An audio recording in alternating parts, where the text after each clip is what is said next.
Hello students, first of all, welcome to all of you in class 11th and congratulations to pass the class 10th. So this is my first lecture in class 11th and it is your beginning with mathematics of the class 11th. So first, there are some contents you should be know, that is number system and polynomials, algebra, polygons. So there are some terms you should be known very well. First is, अगर बात करें number system की,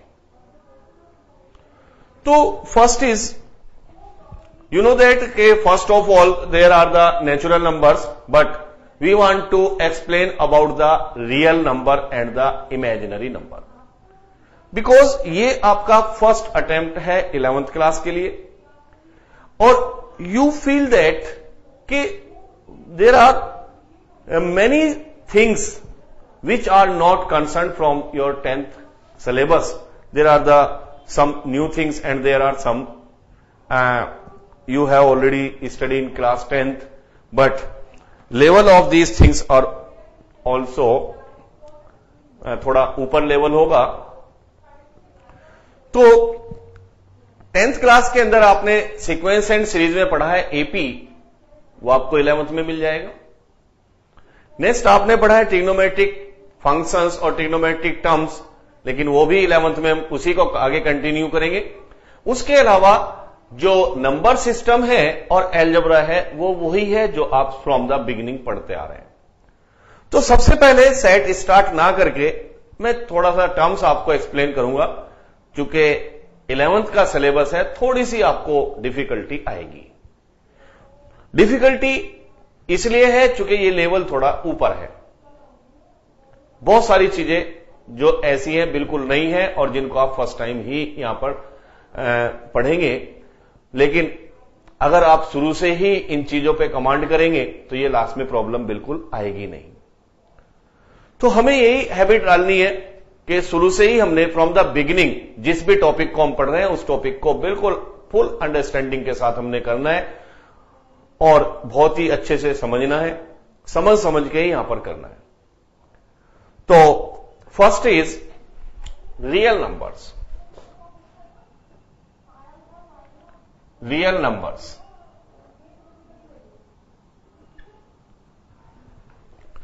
Second are imaginary numbers. Imaginary numbers. पढ़ चुके हैं आप, class 10th के अंदर ये चीजें हो चुकी हैं, लेकिन फिर आप समझिए.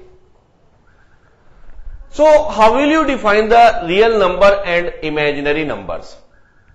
We know that the reality of the number system is a number line. We know that there is a number line.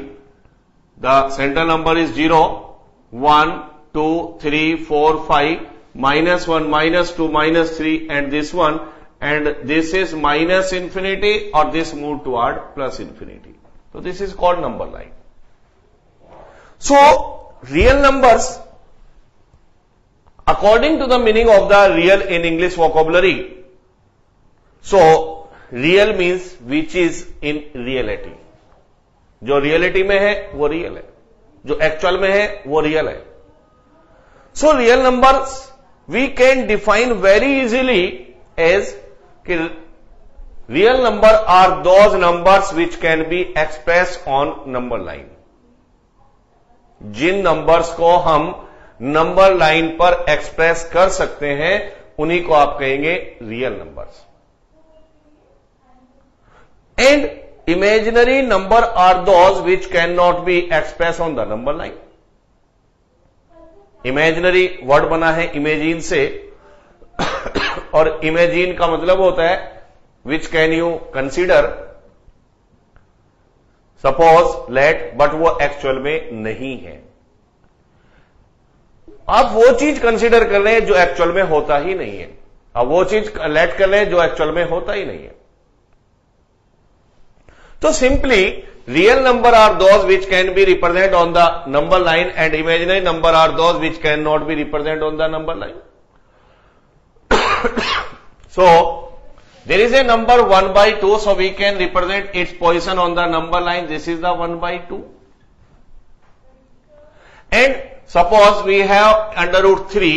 Under root 3 is 1.73, so approximate here. So we can represent the under root 3 on the number line. So this is under root 3 is also a real number. Now minus 3 we can represent on the number line. So this one is -1, -2, -3. तो ये भी क्या है, real number है। तो जिनको position को हम नंबर लाइन पर एक्सप्रेस कर सकते हैं इजीली, और जो किसी भी या रफली एक जैसे अंडर रूट 3 को हमने रिप्रेजेंट किया 1.73, तो ये सारे के सारे रियल नंबर है जिनको हम रिप्रेजेंट कर सकते हैं नंबर लाइन के ऊपर। नाउ क्वेश्चन इज दैट कि what are imaginary numbers.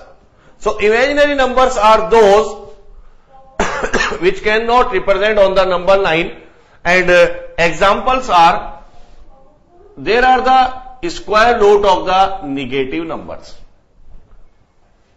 Suppose करिए यहां पर निगेटिव अंडर रूट में माइनस साइन आ गया, सो हमने अंडर रूट 25 खूब निकाला है। Under root 25 is +-5, but under root -25 ये कभी नहीं फाइंड आउट किया। Why? Because this can not be represent on the number line.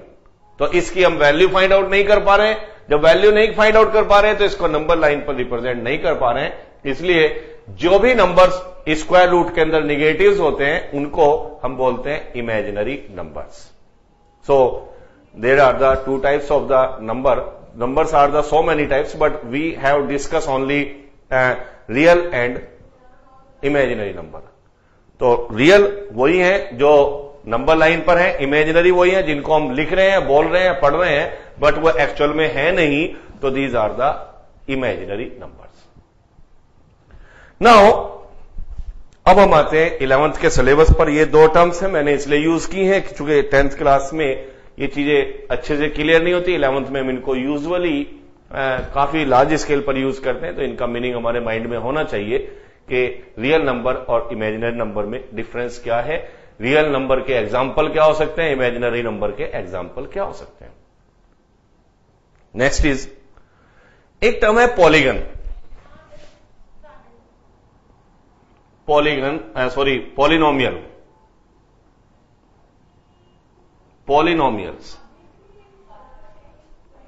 an algebraic expression in which the exponent of the variable are non-negative integers are called polygon।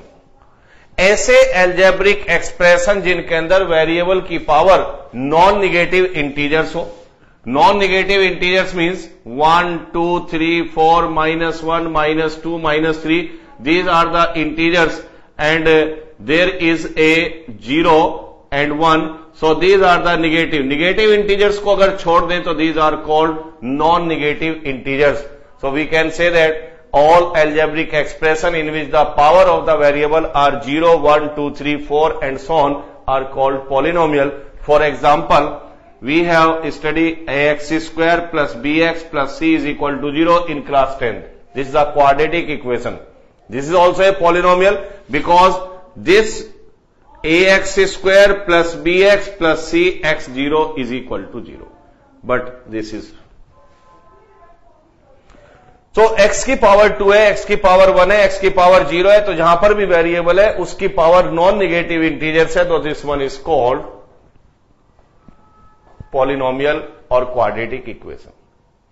So a polynomial of order 2 is called quadratic, a polynomial of order 3 is called cubic equation, a polynomial of order 4 is called biquadratic equation, and a polynomial which contain the one term is called monomial, and a polynomial which contain 2 terms is called binomial, और polynomial which contain 3 terms is called trinomial। So आप दो तरीके से आप इसको divide कर सकते हैं, नंबर ऑफ द टर्म्स पर और एक higher power of the variable that is order of the polynomial पे भी आप इसको क्लासिफाई कर सकते हैं। 10th में एक होता है x + 1 अपॉन x = 0। यहां पर 10th क्लास में बताया जाता है इट इज ए पॉलिनोमियल और नॉट। सो हम मॉडिफाई कर देते हैं टेकिंग x एज एलसीएम। सो 10th में हमने पढ़ा है कि this one x is taking LCM x² + 1 = 0, x² + 1 = 0 और हमारा आंसर आता है yes, it is a polynomial. But actual में अब हम हायर लेवल पे यहां पर थोड़ा सा इस चीज को इंप्रूव करेंगे, इस चीज को हम सुधारेंगे और वो ये है कि this is not a polynomial, not a polynomial. Why? Because x + 1 upon x = 0 where x is not equal to 0। अगर हम यहां पर इसको देखें तो ये एक ऐसी कंडीशन है जहां पर x की वैल्यू 0 नहीं हो सकती, लेकिन अगर हम इसको मॉडिफाई करें तो यहां पर तो क्या है, x = 0 पर भी क्या आ रहा है, डिफाइन हो रहा है। तो चूंकि इसका यहां पर जिन केसेस में यहां पर डोमेन चेंज हो जाते हैं तो उन केसेस में हम अब यहां पर कहेंगे कि ये x = 0 पर नॉट डिफाइन है और ये x = 0 पर डिफाइन है। तो यहां पर हम कह रहे हैं कि it is a polynomial, but यहां पर डोमेन चेंज हो रहा है तो इसको हम कहते हैं नॉट ए पॉलिनोमियल। तो यही चीज हमने थोड़ा सा कंसीडर करनी है, थोड़ा सा हमने और हायर लेवल पे सोचना है और थिंकिंग स्किल थोड़ा सा और ऊपर लेके आना है। तो अब हम स्टार्ट करते हैं 11th syllabus sets. Set is the beginning point of the 11th class in mathematics और 11th क्लास के स्टूडेंट्स के लिए बिल्कुल नई टर्म्स है। First, set.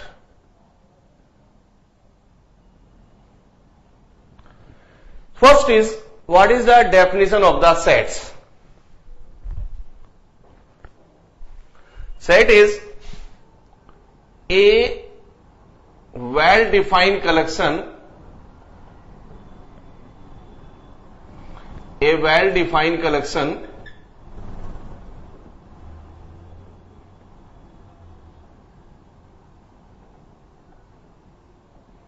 of objects is called a set.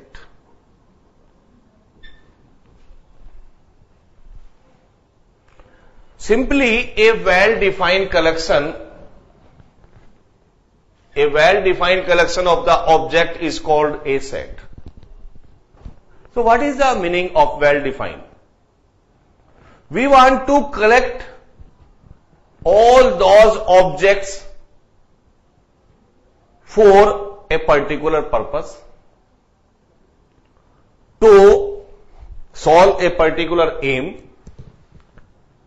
ऐसी कलेक्शन को हम क्या कहेंगे, सेट। वेल डिफाइंड कलेक्शन का मतलब है कि हमने क्राइटेरिया पहले से फिक्स अप किया हुआ है। अब हम दो एग्जांपल लेते हैं। फर्स्ट एग्जांपल इज बिग बाजार।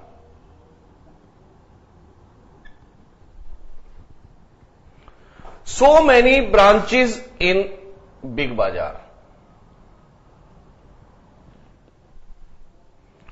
So Big Bazaar is not a set.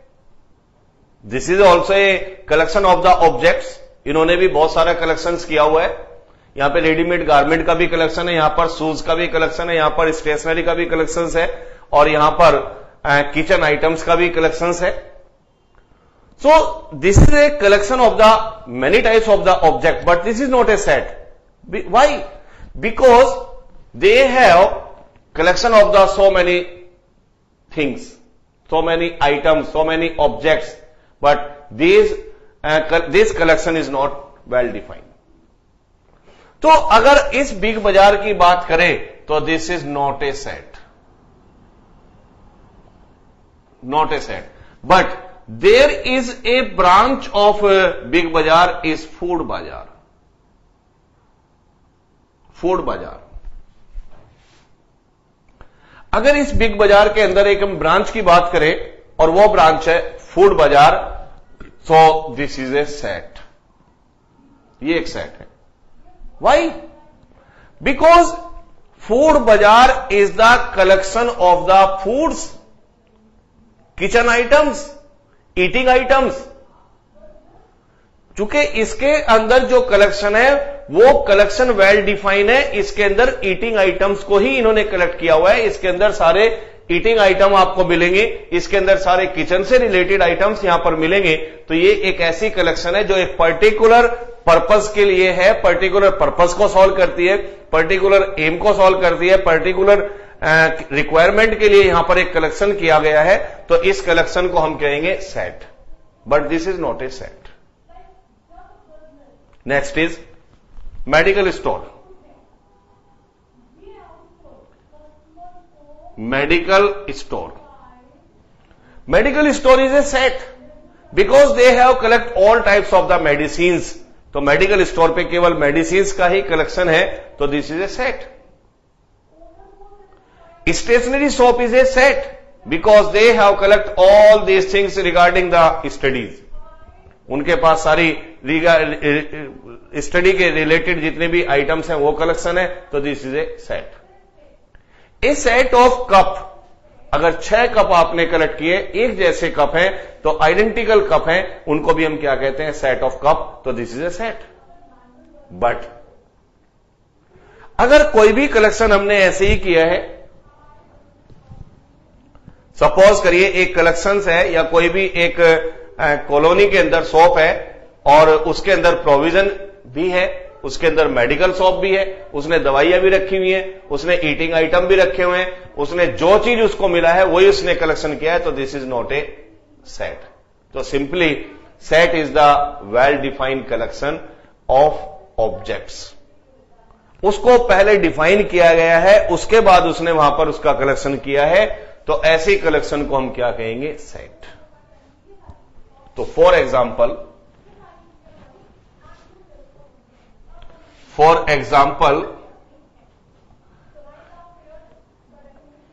एक कलेक्शन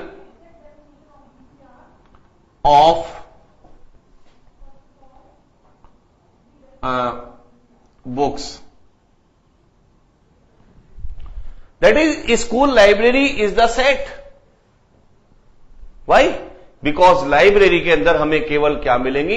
बुक्स। वहां पर केवल एक ही चीजें हैं, केवल बुक्स। तो there is a definition to collection of the books is also a set. तो लाइब्रेरी भी क्या एक सेट है, तो collection of the set books भी अपने आप में एक सेट है। बट और आप देखें 1, 2, 3, 4, 5, 6, 7, 8, 9 and so on. The collection of the natural number is also a set. But 1, 2, A, B, alpha, theta, phi or 5th and 6th and so on, this is not a set.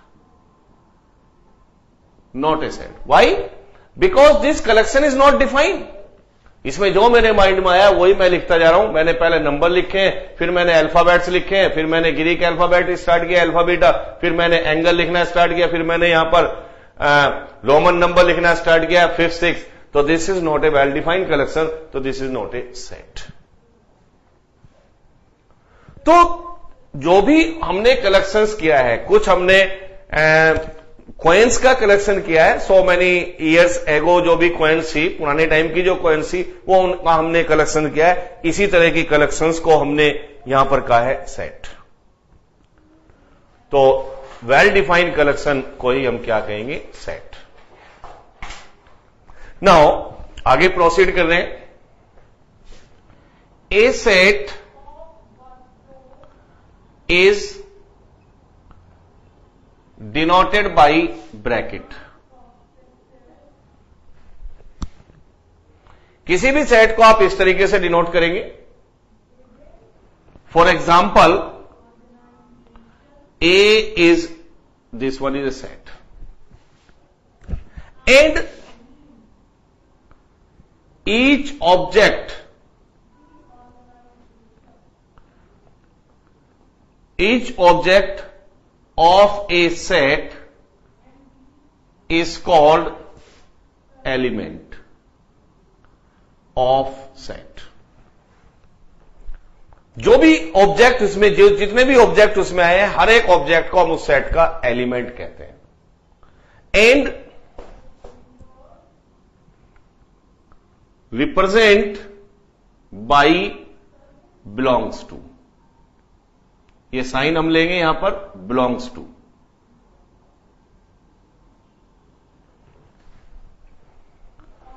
For example, A is the set of the English alphabets A, B, C, D, E, F, G, H, I, J, K up to Z. So this is a collection of the all 26 English alphabets. So this collection is called a set, and all object contained by the set, that is A, B, C, D up to Z, are called elements of the sets. So A is called element of set and denoted as A belongs to set A. जितने भी इसके object हैं, उस object को, हर एक object को हम कहेंगे element of the set. So once again, at the glance, set is the well defined collection of the objects. Object may be as English alphabets, object may be as number, object may be as the particular things which required in the daily life, and particular numbers are as the particular object are as the books or so many things. So इस तरीके से आपने set को denote करना है. ये bracket यहां पर आप लगाएंगे और each object of the set, जितने भी ऑब्जेक्ट उसमें हैं, उनको हम कहेंगे एलिमेंट, और एलिमेंट को हम कहेंगे A belongs to A. तो A is the element of set A. And one does not belongs to A, that is, one is not element of set A because this set do not have any object as one. चूंकि इस set के अंदर कहीं पर भी one नहीं है, तो हम ये कहेंगे कि one is not the element of A, और रिप्रेजेंट करेंगे one does not belongs to A.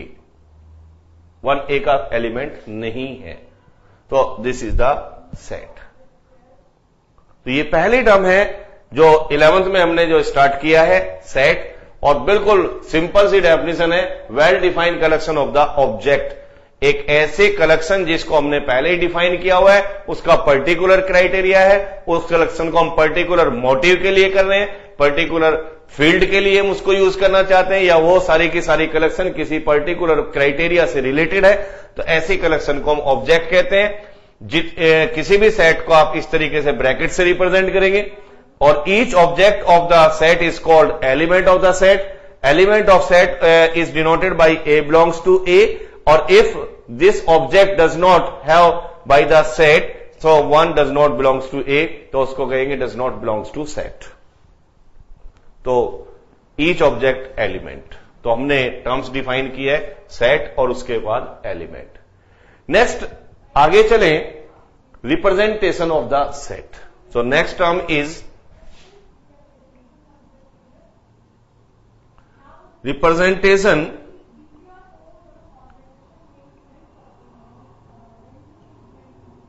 of sets.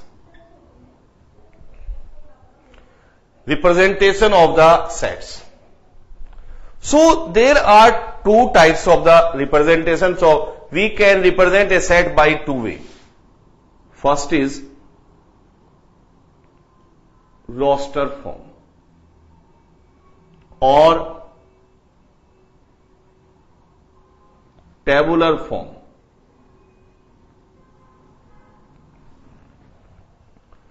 A set we can represent by the roster form or the tabular form. If each element of a set written separately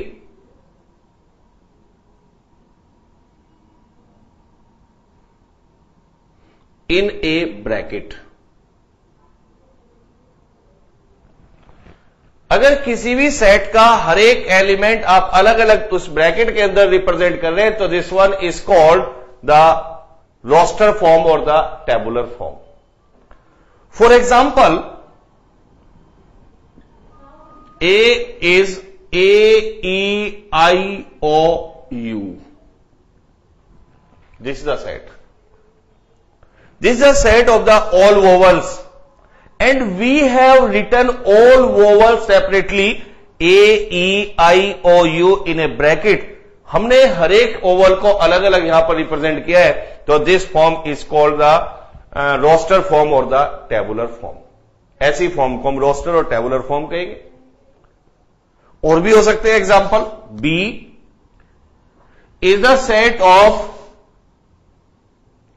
Ram, Shyam, Anil and Renu and Sita and Geeta and so on.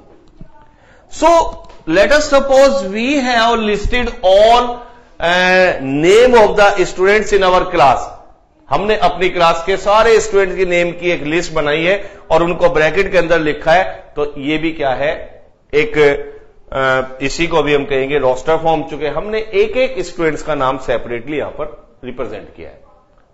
तो ऐसे set जिनके एक एक element को आप यहां पर separately represent कर रहे हैं इन ए ब्रैकेट, तो this one is called the roster form और the tabular form of the set.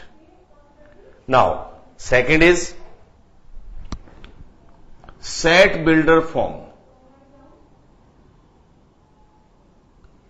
Set builder form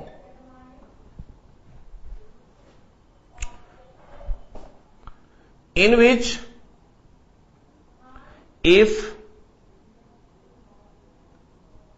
elements of a set written by a relation or by a sentence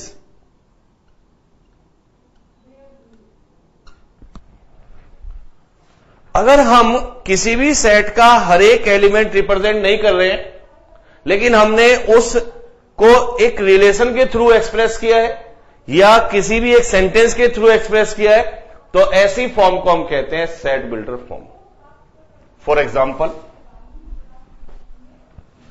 यहां पर set builder form का example देखें.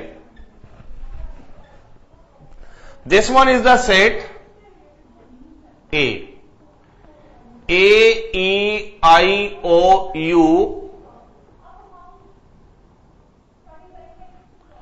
And इसको मैंने लिखा है X such that X is a vowel.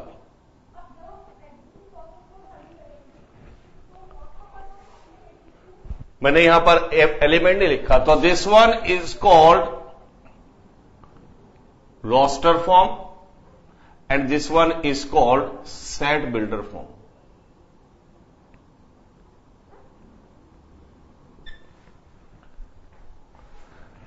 Set roster form, set builder form, in which the each element of this set represented by the sentence X. X is the representative of the elements, और representative of elements क्या है, X is a vowel, so X is A, E, I, O, U. तो ये सबको represent कर रहा है, तो इसी को हम क्या करें, set builder form. Second is set B. हमने यहां पर लिखा है Ram, Shyam, Anil and so on. This one is called roster form. इसको हम रोस्टर फॉर्म कह रहे हैं. And second is X such that X is a name. X is the name of a students of class 11th. तो ये क्या है, set builder form. Set builder form इसको हम यहां पर कहेंगे set builder form, in which the each element और each object of this set represent by the sentence. तो अगर हम सेंटेंस के थ्रू लिख रहे हैं तो this one is called set builder form. एक एक एलिमेंट अगर सेपरेटली हम रिप्रेजेंट कर रहे हैं तो this one is the roster form. और भी हो सकते हैं। C is the set of element 0, 1, 2, 3, 4, 5, 6, 7, 8 and 9. Or this one you can represent such that X is a digit. X is a digit. तो यहां पर अगर इसको हम कह रहे हैं तो this one is the roster form and this one is called set builder form. इसको हम कहेंगे set builder form. तो दोनों में डिफरेंस ये है कि यहां पर हमने इसका हर एक एलिमेंट सेपरेटली रिप्रेजेंट किया है, यहां पर हमने इसको सेंटेंस के थ्रू या किसी एक रिलेशन के थ्रू हम यहां पर इसको लिख रहे हैं। Next example is D such that 2, 4, 6, 8 and X such that X is equal to 2n, n is a natural number and S is less than 10. So यहां पर अगर हम यहां पर ले रहे हैं less than 5. So this is the relation X is a number which is equal to 2n where n is the natural number और less than 5. तो इसका मतलब n को अगर 1 लेंगे तो 2 आएगा, 2 लेंगे तो 4 आएगा, 3 लेंगे तो 6 आएगा, 4 लेंगे तो 8 आ जाएगा। तो ये एक हमने रिलेशन से लिखा है। तो this one is the roster form, this one is the set builder form, जबकि दोनों सेट एक हैं लेकिन फॉर्म अलग है, roster form and set builder form, in which हमने एलिमेंट एक एक सेपरेटली रिप्रेजेंट किया है, लेकिन यहां पर हमने इसके एलिमेंट को किसी भी रिलेशन के थ्रू रिप्रेजेंट किया है। तो these are the two types of the representation of the set. तो यही दो टाइप के यहां पर रिप्रेजेंटेशन है। Next is kinds of the sets. सबसे पहले हमने डिस्कस किया है डेफिनेशन ऑफ द सेट, उसके बाद हमने डिस्कस किया है element of a set, components of the set, object of the set are called element. उसके बाद हमने रिप्रेजेंट किया है a set can be represent by two ways, one is roster form and second is set builder form. And अब हम discuss करेंगे type of the sets और kinds of the sets. कितने टाइप के सेट्स हो सकते हैं, कितने टाइप के हो सकते हैं। तो next is kinds of sets.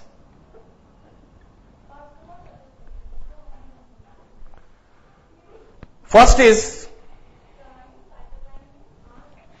Empty set. empty sets.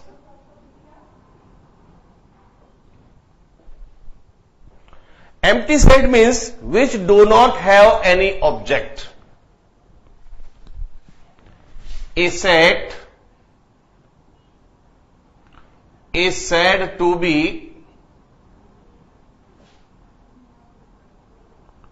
empty set if it do not have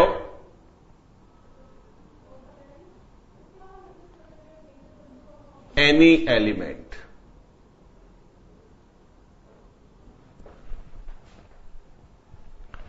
It is denoted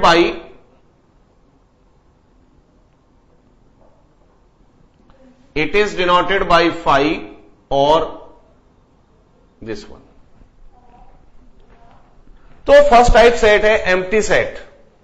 अगर उस सेट के अंदर एक भी एलिमेंट हमारे पास नहीं आ रहा है, एम्प्टी है, उसके अंदर कुछ भी एलिमेंट नहीं है, कुछ भी ऑब्जेक्ट नहीं है, ऐसी कलेक्शन को हम कहेंगे एम्प्टी सेट और null set. It is also known as null set और इसका पर्टिकुलर सिंबल है फाई और this one.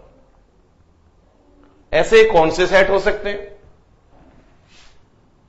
For example a X such that X is a negative natural number. X is a natural number less than 1। तो अगर इस sentence के according हम कोई भी सर्च करते हैं, क्या कोई ऐसा नेचुरल नंबर है जो 1 से लेस है, तो हमें यहां पर एक भी एलिमेंट अवेलेबल नहीं होगा, तो इसको हम कहेंगे null set. This is empty set. एक भी नेचुरल होता ही नहीं है जो भी 1 से लेस हो। और second example is x such that x is a prime number, x is a even prime except of 2. So we see that there is no prime number or which is even and except of 2. ऐसा कोई prime है ही नहीं जो 2 के अलावा prime हो, even हो। तो यहां पर भी हमें एक भी एलिमेंट ऐसा नहीं मिलेगा जो 2 के अलावा इवन भी हो और प्राइम भी हो। केवल अकेला एक 2 ही होता है जो इवन प्राइम होता है, इसके अलावा कोई भी एलिमेंट हमें यहां पर नहीं मिलेगा। तो इस तरह के जो सेट्स होते हैं इनको हम कहते हैं एम्प्टी सेट और नल सेट, जिसमें एक भी एलिमेंट नहीं आए।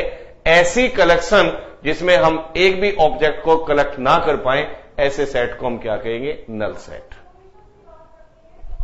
Second, singleton set. Singleton sets, a set is called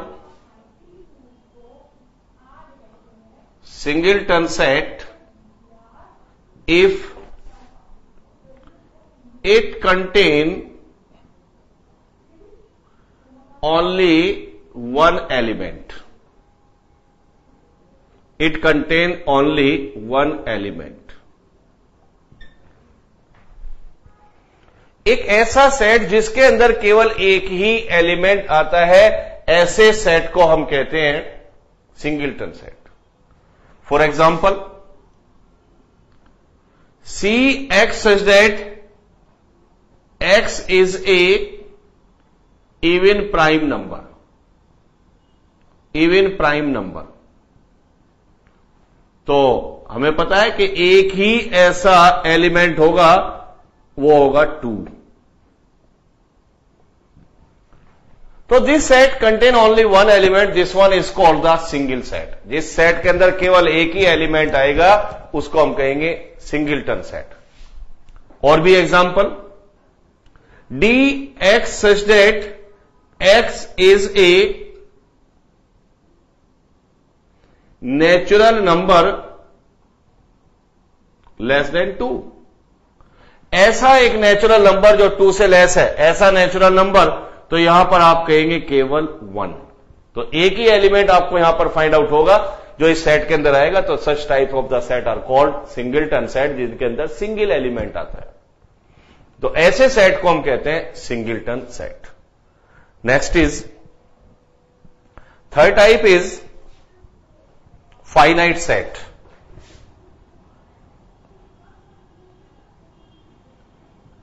finite set,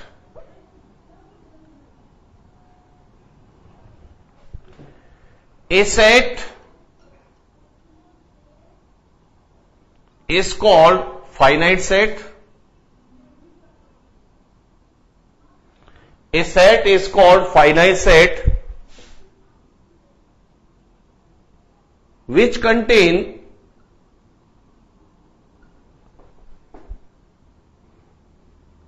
countable elements.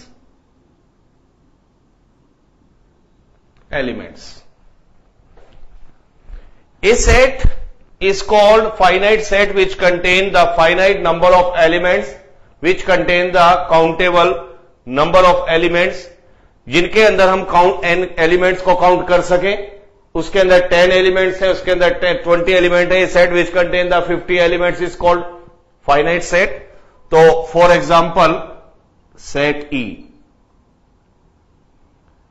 x such that x is an English alphabets,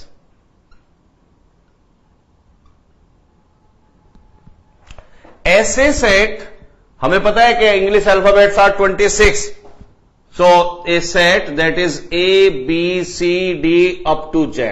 So we can count these element of this set that is A, B, C, D up to Z. So this one is called finite set because this contain the finite number of elements, contain the 26 element. ऐसा set जिसके अंदर countable element हो, जिसके अंदर number of elements को हम count कर सके, उसको हम कहेंगे finite set. Next is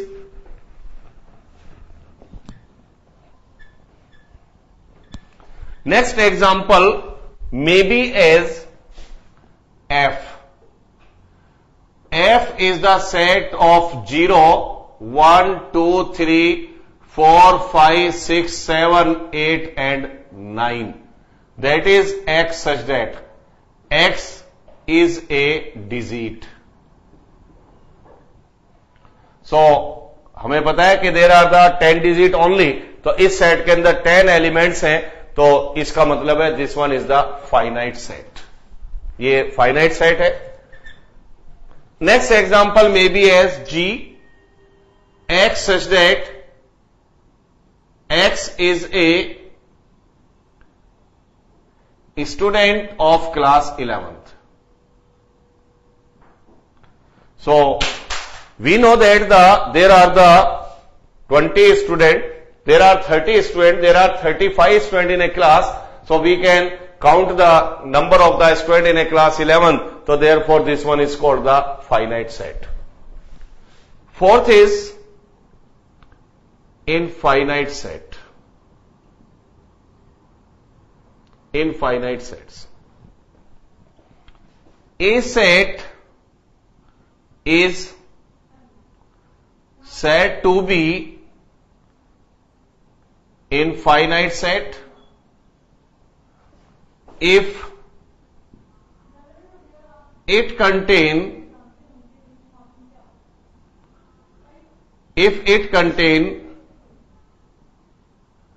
infinite non-countable number of elements. Number of elements. A set which have infinite number of elements, not countable elements, is called infinite set. For example, A. 1, 2, 3, 4, 5 and so on. Infinite तो जाएगा. This is a set of the natural number.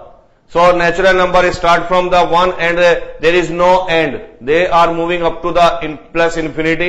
So 1, 2, 3, 4, 5 and so on. So this one is called the infinite set. तो ऐसे sets को जिसके element को हम count ना कर पाए, ऐसे सेट्स को हम कहेंगे इनफाइनाइट सेट. और बहुत सारे एग्जाम्पल हो सकते हैं. तो ये हमने यहां पर डिस्कस किए हैं टाइप्स ऑफ दिस. एक टाइप और भी यहां पर हम डिस्कस करेंगे, universal set. Universal sets.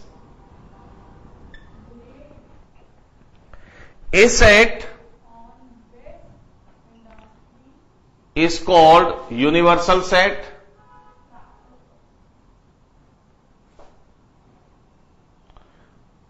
which contain all elements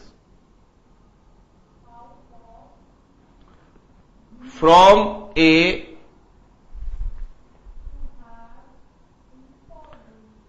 particular criteria. From a particular criteria.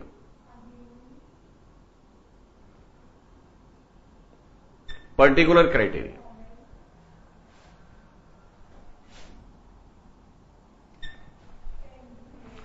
That is, अगर हमने किसी भी पर्टिकुलर क्राइटेरिया के सारे एलिमेंट्स का कलेक्शन किया है तो उस सेट को हम कहेंगे उस पर्टिकुलर क्राइटेरिया का universal set. For example, B.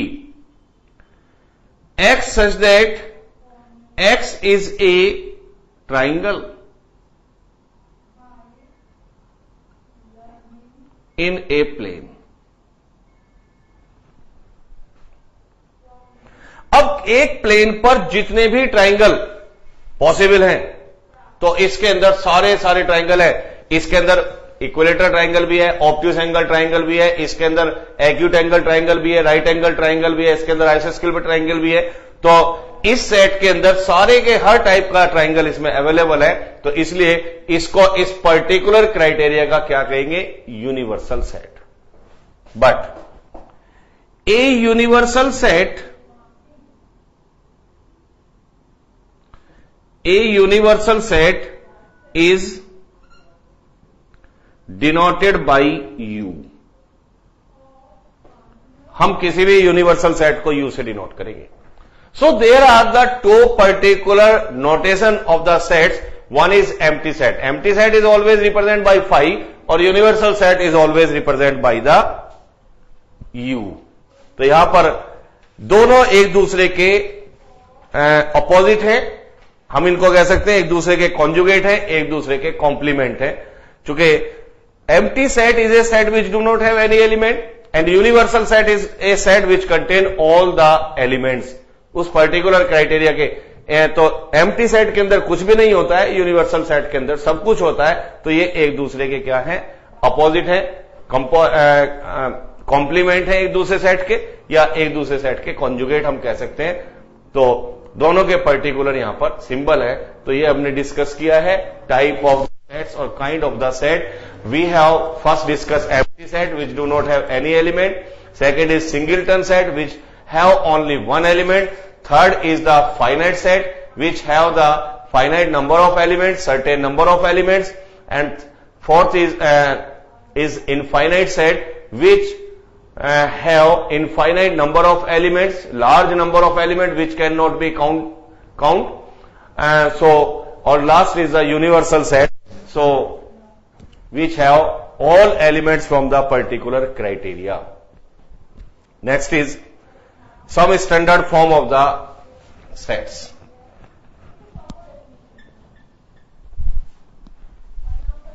Next term is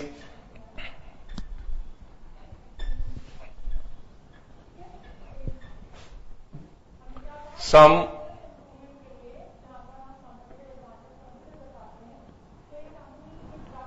standard form of the sets, or we can say that the some standard sets of numbers.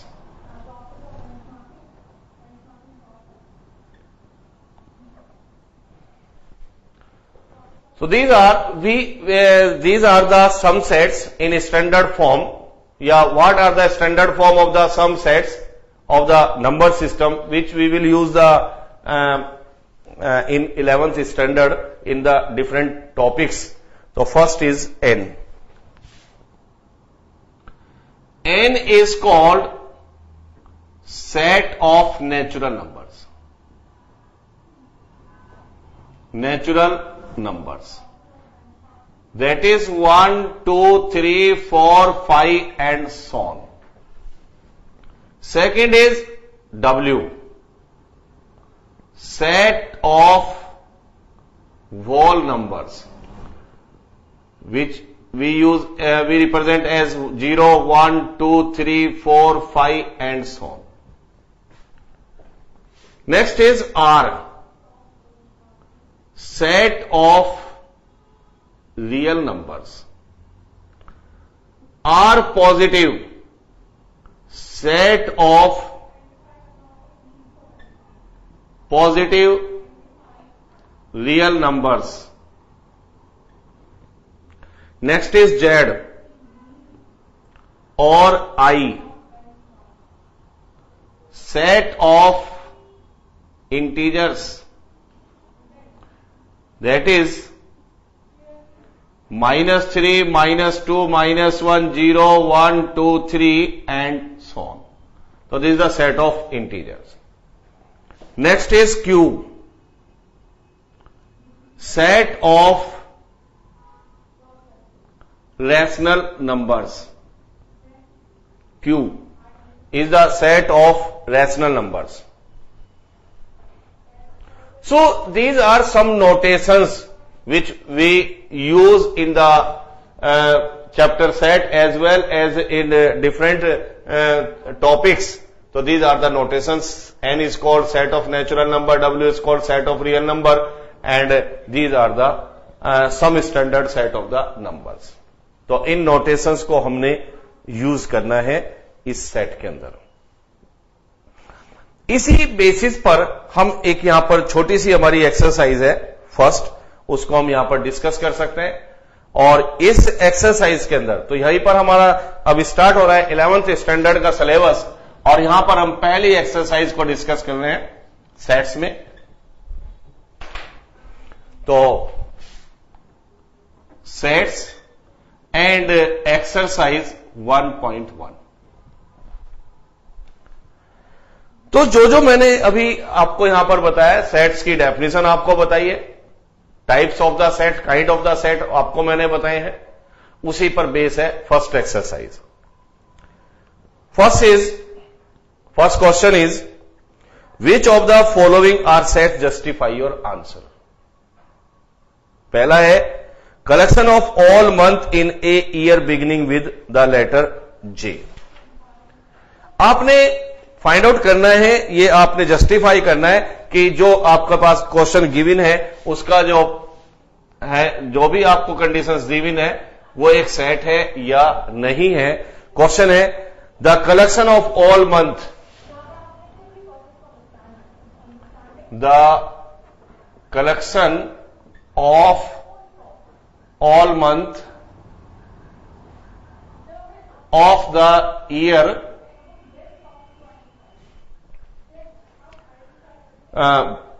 beginning with the letter J.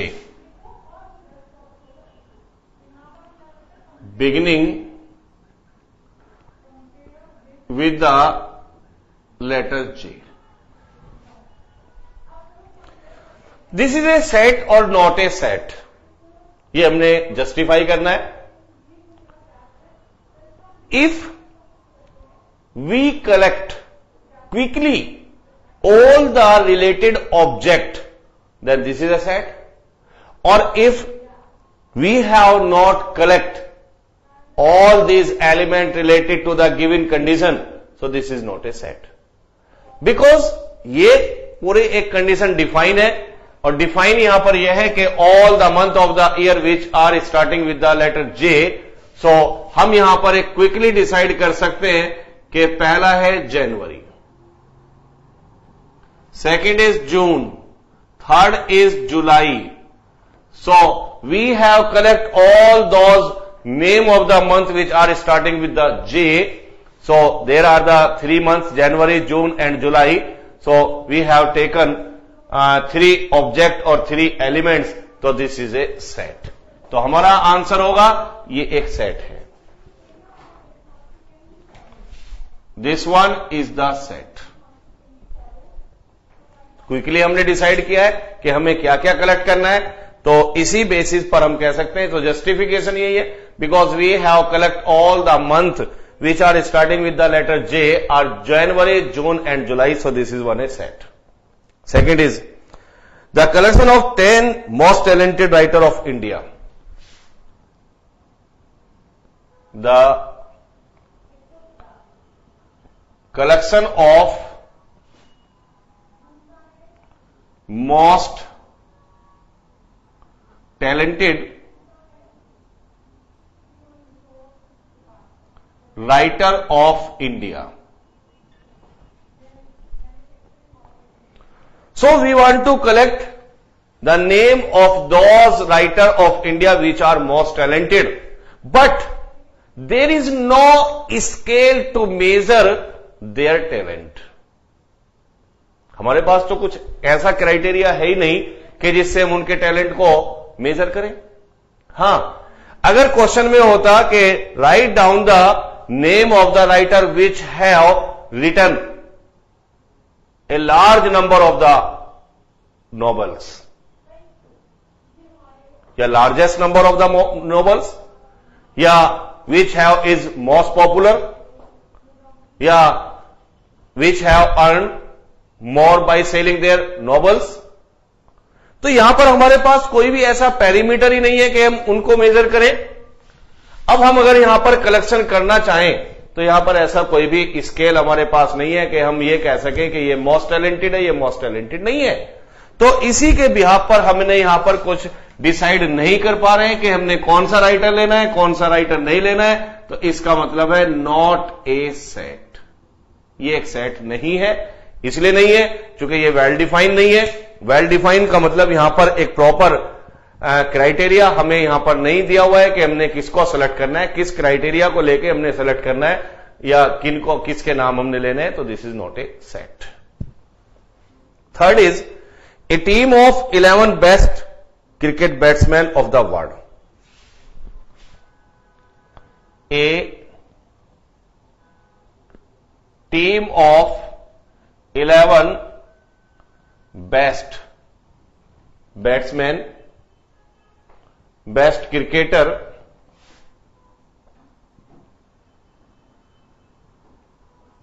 Batsman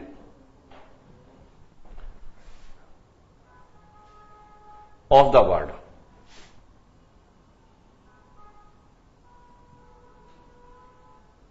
of the world. तो यहां पर लेना है a team of 11 best cricket batsman of the world, but there is no parameter is given that कि who is the best cricket batsman और who is not A best cricket batsman. तो यहां पर कोई पर्टिकुलर क्राइटेरिया हमें given नहीं है. That is particular criteria may be as who makes the largest centuries, who makes the largest scores, and a player who played maximum number of the World Cup, maximum number of the matches. तो यहां पर ऐसा कोई भी criteria हमें given नहीं है कि जिसने स्कोर ज्यादा बनाया है, जिसने सेंचुरीज ज्यादा ली है, जिसने वर्ल्ड कप ज्यादा खेले, जिसने वनडे मैचेस ज्यादा खेले. ऐसा कोई भी क्राइटेरिया हमें यहां पर गिवन नहीं है. तो इसलिए यहां पर हम यहां पे कलेक्शन नहीं कर पाएंगे. तो नॉट ए सेट. तो इसको भी हम कहेंगे it is not a set. यहां पर इसका डिफाइन नहीं किया है प्रॉपरली, तो हम यहां पर कलेक्शन नहीं कर पाएंगे.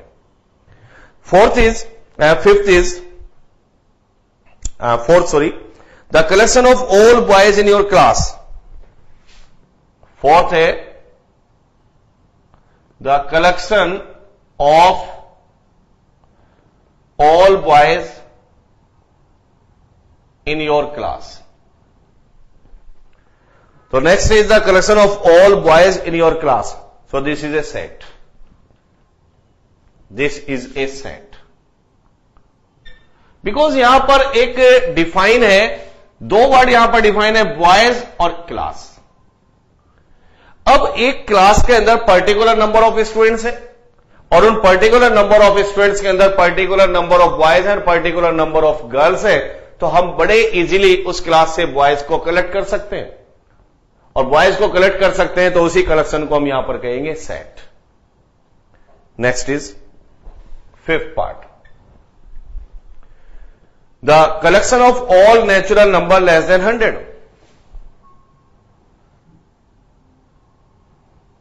The collection of all natural numbers less than 100. So we can collect very easily, that is 1, 2, 3, 4, 5 up to 99. So this sentence is completely defined. So we have to take all those natural numbers which are less than 100, and we know that the natural number is start from 1. So 1, 2, 3 up to 99. So this is a set. हमने quickly decide किया है कि हमने यहां पर किसका collection करना है और वो हमें ऑब्जेक्ट यहां पर क्विकली फाइंड आउट हुए. तो this is a set. Sixth is collection of all novel writer of the all novels written by the Munshi Premchand. A collection all novels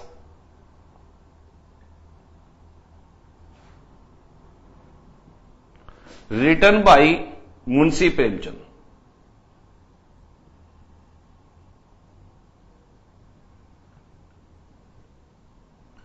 Munshi Premchand, तो this is a set because we can collect easily name of all those novels which have written by the Munshi Premchand. उसके particular अपने novels हैं जो मुंशी प्रेमचंद ने लिखे हैं, वो हम इजीली कलेक्ट कर सकते हैं, तो this is a set. 7, collection of all even integers. 7th, a collection all even integers। Even integers, so it is very simple, 2, 4, 6, 8, 10, 12 and so on, so this is a set। So we have easily collect all those elements which satisfy the given condition, or given condition is that collection of even integers, or even integers are 2, 4, 6, 8 and so on, so these are the, this is a set।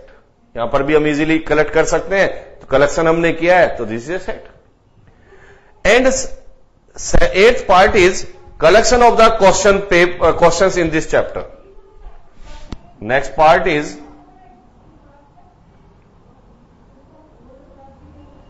collection of questions of this chapter। This is a set because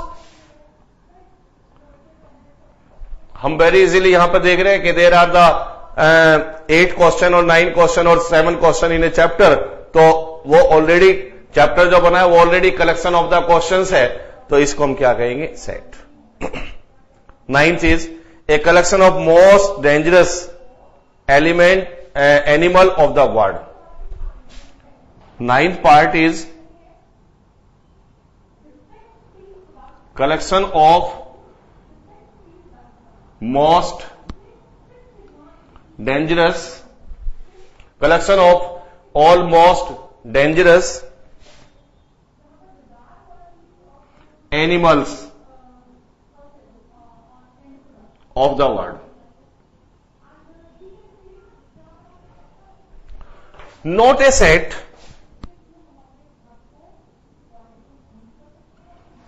because this collection is not well defined। Who are is most dangerous for human life, for other field? यहां पर कोई dangerous की कोई definition नहीं है। अब यहां पर अलग अलग नेचर है, कोई पर्सन किसी एनिमल से डरता है, किसी को कोई डेंजरस लगता है। आपने डिस्कवरी चैनल पे देखा है कि शायद जिससे हम डरते हैं वहां पर वो उनको बड़े इजीली हैंडल करते हैं। तो क्या है कि कोई भी एक लेडी है जो लिजार्ड से भी डर सकती है, उसके लिए लिजार्ड डेंजरस हो सकता है। और अगर चाइना में जाएं तो वहां पर कॉकरोच उनके लिए बिल्कुल भी, यहां पर कॉकरोच से बहुत कोई भी डर सकता है। तो कॉकरोच किसी के लिए डेंजरस हो सकता है, किसी के लिए डेंजरस नहीं है। तो कहने का मतलब यह है कि यहां पर एक प्रॉपर इसका क्राइटेरिया नहीं है, प्रॉपर एक वेल डिफाइंड कलेक्शन नहीं है, तो this is not a set. ये भी एक सेट नहीं है। सो हमने यहां पर सेट को ही डिफाइन किया है, जस्टिफाई किया है कि जो गिवन कलेक्शंस हैं वो एक सेट है या नहीं है। तो इससे आगे भी कंटिन्यू रहेगा, और अभी हम सेट्स के बारे में ही यहां पर पढ़ेंगे, टाइप्स ऑफ द सेट्स और एलिमेंट ऑफ द सेट्स इस एक्सरसाइज में। ये एक्सरसाइज कंटिन्यू रहेगी, नेक्स्ट लेक्चर में हम इसके आगे कंटिन्यू करेंगे। Thank you and good bye.